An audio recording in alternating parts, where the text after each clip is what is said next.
Euh, bon, alors, j'ai aucune idée dans quoi je me lance. À la base, c'était juste un gros message que j'ai publié à propos de Battle Royale pour en faire une critique. Et on m'a dit, Ecost et Foxys m'ont dit, tu devrais en faire une version audio, façon podcast, tout ça. Et je me suis dit, mais tiens, mais quelle bonne idée. Du coup, j'en suis là à faire un podcast pour parler de Battle Royale. Alors, j'ai fait aucune recherche, j'ai pas préparé de jingle, rien du tout. Ça va vraiment être juste moi qui parle avec la petite musique de Banjo-Kazooie, là, Treasure Trove Cove. Euh, et voilà, l'épisode 0, le pire épisode dans toutes les séries.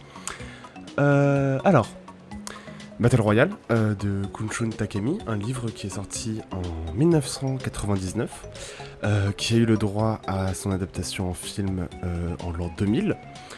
Ce film qui a eu le droit aussi à une suite qui s'appelle Battle Royale 2 Requiem en 2003, toujours par le même cinéaste, et qui a eu le droit à une adaptation en manga Blitz Royale, qui est la suite du roman. Alors je n'ai aucune idée de si le deuxième film et le manga sont des trucs officiels, si ça se passe vraiment dans la même timeline ou si c'est des événements, des sortes de fanfiction, tout ça, j'en ai aucune idée. Mais ça a l'air intéressant et je me pencherai peut-être dessus. Alors, Battle Royale, ça nous parle de quoi ?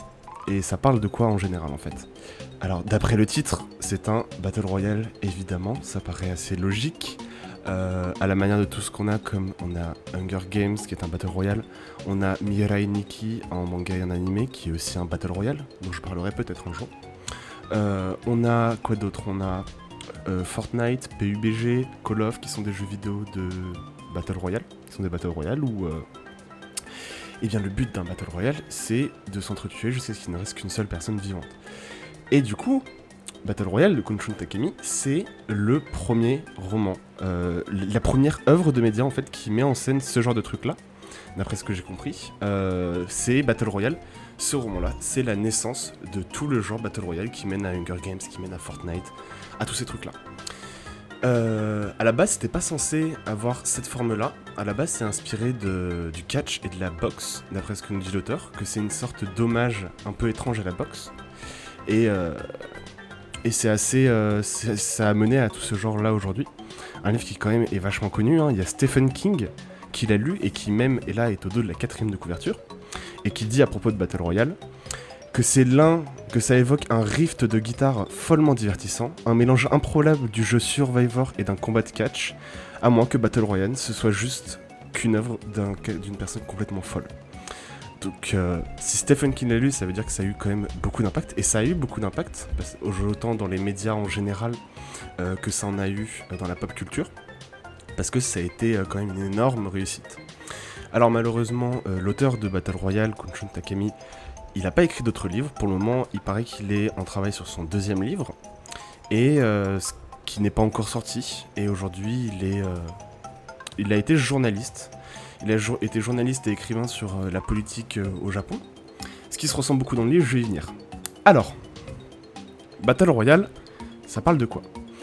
Eh bah, ça parle de la vie d'une classe, de la classe de 3ème B, dans la ville de Shiroiwa, dans le quartier de Kawada, de Katagawa, comme ça, quelque chose comme ça. J'ai pas de notes, j'ai rien prévu.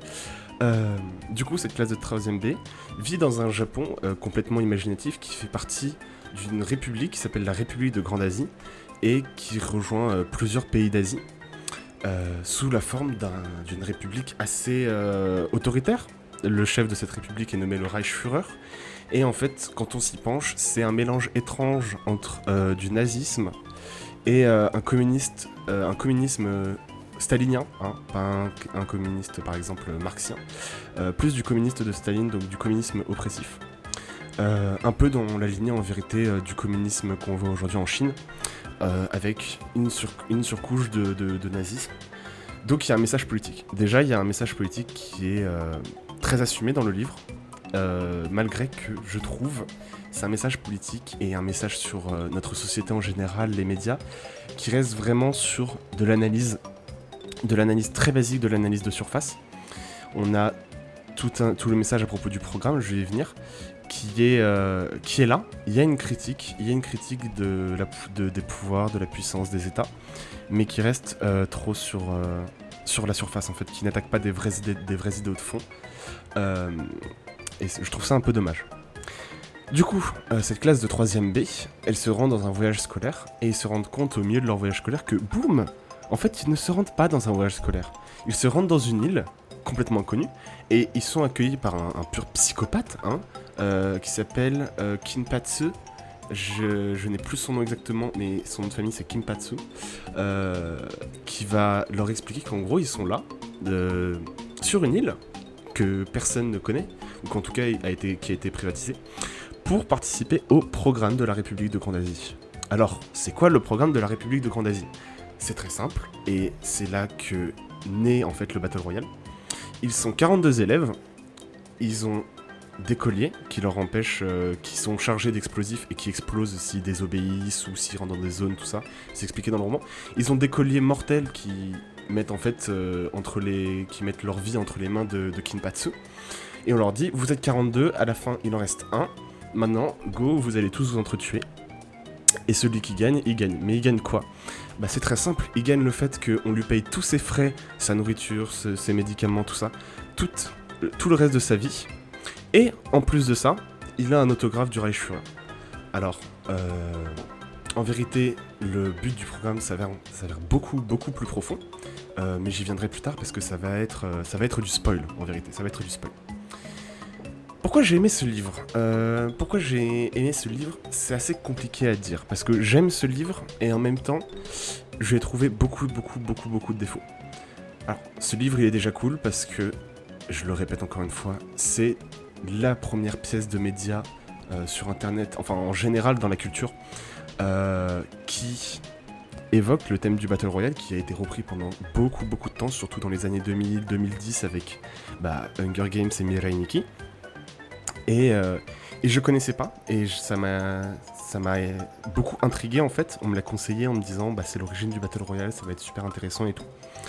Et ayant lu Hunger Games, que j'ai pas incroyablement aimé, peut-être que j'en reparlerai un jour, et je me suis dit ça peut être intéressant. Le roman, il est vachement cool, malgré tout ce que je vais dire, il est vachement bien, je vous conseille de le lire, mais je vais venir pourquoi plus tard. Alors, j'ai beaucoup aimé le roman parce que déjà, c'est super bien mis en scène. Au niveau des sentiments, on se sent très proche des personnages extrêmement vite. Tous ces personnages-là, ils font partie de la même classe, et cette classe-là, elle s'entend super bien. À peu près, en général, tout le monde aime à peu près tout le monde. Il y a certains conflits, il y a certains groupes dans la classe qui ne supportent pas les autres, mais en général, c'est une classe qui s'aime bien. Et quand ils se rendent compte qu'ils vont devoir s'entretuer, il y a beaucoup de sentiments qui les pressent. La panique, la peur, l'incompréhension. Et dans les premiers chapitres, je trouve que c'est vraiment bien joué. On ressent toute cette panique, on ressent toute cette peur. Et on comprend très vite qu'ils vont devoir commettre l'impensable, en fait, pour pouvoir survivre malgré tout ce que ça peut amener. Ils n'ont pas envie de le faire. Mais on sait très bien que c'est soit eux, soit nous, en fait. C'est soit eux, soit nous, comme le disait Kawada dans le livre. Alors, j'ai plus la page exacte, mais je sais qu'il dit à un moment donné, on est obligé de le faire, c'est soit eux, soit nous. Et ça nous pose dans une place où on va devoir suivre, en vérité, des criminels. Parce que ils ont beau être dans un jeu, tout ça, ça en devient des criminels. Ils vont devoir tuer des gens. Et très vite, en fait, les émotions, elles arrivent à...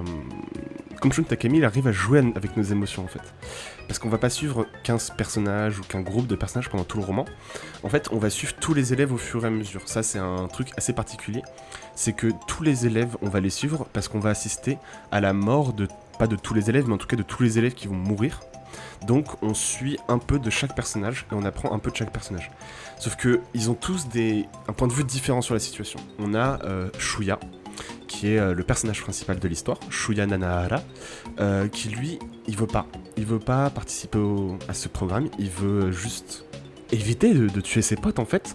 Il y a son meilleur ami qui est mort en plus dès le début du jeu, donc il a vraiment la rage, il a envie de tuer Kinpatsu, leur prof fou là, au lieu d'entretuer ses amis, mais il se rend bien compte qu'il a pas le choix, et que s'il le fait pas, c'est lui qui va y passer. Alors que d'un autre côté, on a une philosophie bien plus violente, avec un autre personnage qui s'appelle Kiriyama. Et Kiriyama, c'est un peu un chef de gang, mais la particularité de Kiriyama, c'est qu'il a pas de sentiments. Et du coup, pour lui, il se dit, je vais participer au truc, je vais tuer tout le monde, mais uniquement pour le fun. Et on a ce parallèle ambigu, déjà entre ces deux personnages, il faut absolument qu'on s'en sorte avec le plus de personnes et qu'on fasse le moins de mal possible. Et je fais ça pour le fun, et de toute façon, on est obligé de le faire, parce que c'est soit eux, soit nous. C'est ça la philosophie du livre. Si tu veux survivre, tu vas être obligé de faire ce que tu ne veux pas faire. Et il y a une dynamique très intéressante entre ces deux pensées, en fait, qui s'affinent avec beaucoup de personnages. On a la fille qui s'appelle Soma, qui, elle, c'est une fille elle est en 3ème, mais elle a déjà beaucoup connu la vie d'adulte, elle a été prostituée, elle s'est droguée, elle a vendu des armes, tout ça. Qui, elle, se dit, ça change pas de ce que je fais d'habitude, alors j'ai pas envie de le faire, mais je sais très bien que la vie est impitoyable, donc je vais devoir le faire. Et on a toutes ces pensées, toutes ces manières de voir le monde, en fait, de chaque personnage, qu'elles soient bonnes ou mauvaises, ça c'est au lecteur d'en juger, qui nous permettent une affluence de sentiments différents. Quand on est avec Shuya, on a de l'empathie, même pour les criminels, parce que Shuya, quand il voit les gens de sa classe tuer d'autres personnes, il se dit ça devait être de la légitime défense, il devait pas avoir le chat, c'est la faute du programme, c'est la faute de l'État qui nous fait faire ça, c'est pas eux. Alors que de l'autre côté, on a la pensée de Soma ou de Kiriyama qui dit c'est complètement normal et de toute façon ça veut dire qu'ils étaient trop faibles, ils ne méritaient pas. Ils ne méritaient pas de vivre et on en est arrivé là en fait. Et on a une opposition de ces deux philosophies qui en fait crée la richesse du livre et de comment il fonctionne. Mais après, il n'y a pas que ça qui m'a plu, il y a aussi le message. En fait, il y a un énorme message politique dedans, politique, économique, etc. Mais comme je dis tout à l'heure, il va qu'en surface. On a Kawada qui est un personnage, en fait, attention mini spoiler, c'est un personnage qui a déjà fait le programme l'année dernière, donc il fait le programme une fois puis 2 fois, ce qui est quand même extrêmement rare parce que le programme est tiré au hasard. Et il explique qu'il a une vision très critique de l'État où il veut faire exploser cette République de Grande Asie, il veut la détruire de l'intérieur parce qu'elle est malsaine, elle les bloque de la connaissance extérieure, elle les bloque de beaucoup de choses. Et il a un très bon début de philosophie sur ça, sur comment fonctionnent les puissants, comment ils manipulent l'audience, tout ça. Et le problème, c'est que ça va pas dans le fond. Ça reste beaucoup sur la forme, sur la surface, sur une pensée qu'on peut réfléchir en fait 10-15 minutes, et 1 heure parce qu'il y a quand même des thèmes qui sont un peu plus profonds. Mais c'est pas de la vraie analyse de fond comme Kuncho Takami aurait pu le faire dans un livre politique. Ce qui est normal, c'est de la fiction, c'est un roman. Mais je trouve ça dommage quand même. Un autre point que j'ai beaucoup aimé du livre, c'est que c'est un Battle Royale. Alors, je l'ai dit beaucoup de fois, mais les Battle Royale, c'est rentré dans la culture. Et il y a des Battle Royale que j'aime bien. Hunger Games, j'ai pas des masses aimées, mais ça va. Mirai Nikki, que je suis en train de finir là, c'est un animé Battle Royale aussi, qui est très intéressant. Et par contre, que j'aime beaucoup. Et j'ai joué aussi à des jeux vidéo de Battle Royale qui sont très bien aussi. Fortnite à une époque, Call of Duty Battle Royale, tout ça. Et voir ça en littérature, ce que j'avais vu peu de fois, en fait, que avec Hunger Games et peut-être 2-3 autres livres, c'est toujours intéressant. Après, il y a des défauts. Il y a beaucoup de défauts que j'ai en plutôt livre, notamment sa longueur. Alors le livre, c'est une bonne brique, hein. Voilà, c'est une brique qui fait 831 pages, 4 parties et 80 chapitres, en vérité 78 si vous enlevez l'épilogue et le prologue, mais c'est très très très très long. On assiste, comme je l'ai dit tout à l'heure, à toutes les morts des personnages, et il y a en tout... Ce serait un peu spoilé de le dire, mais on a en tout 39 personnages qui meurent, et c'est long. C'est long parce que on a en fait une sorte de listing des morts.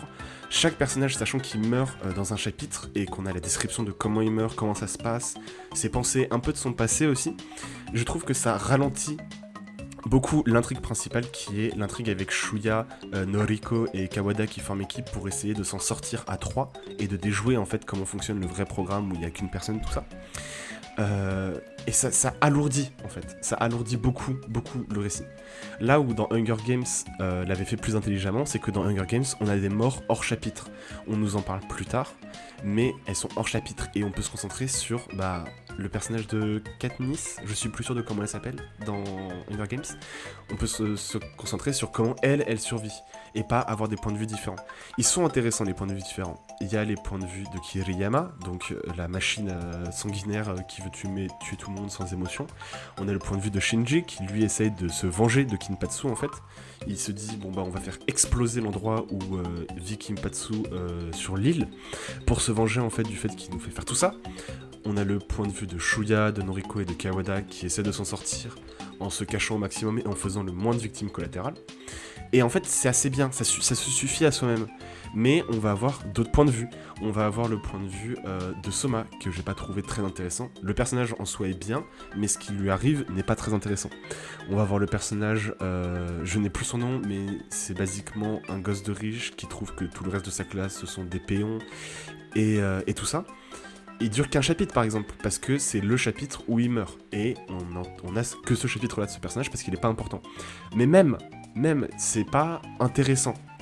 Sa mort n'est pas du tout intéressante, elle n'est pas impactante déjà parce que c'est un connard, et aussi parce qu'on n'a pas eu le temps de s'attacher à lui, c'est le premier chapitre qu'on a avec lui, et ça enlève en fait de ces émotions-là. J'ai plus ressenti d'émotions à la mort de certains personnages qu'on avait suivis pendant longtemps, que de beaucoup d'autres personnages qui n'avaient aucun intérêt parce qu'on les a vus 2 fois, 1 fois. Allez, quand je suis gentil, il y a eu 4 chapitres sur le même groupe de filles, mais même, c'est pas assez pour bien s'ancrer dans l'histoire. Et ça vient surtout avec un autre problème, c'est que les personnages, ils ont une vie banale.